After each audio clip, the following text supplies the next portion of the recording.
G'day. Let's say you've got AVG security on here and you're getting sick of all the pop-up ads coming up on the side here and all the notifications, and you just want to simply let it do its thing. So what we'll do is we'll click on here, we'll load up to here, and then we want to go to the menu.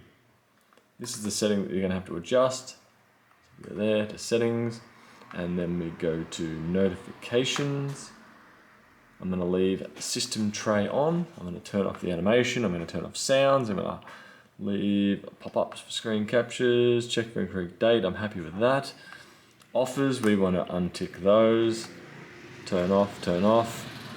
And then probably lastly, pop-up notification treatment. Smart alert. Show alerts with malicious attack is detected, and show offers to strengthen your PC. Well, we don't want that. All I want,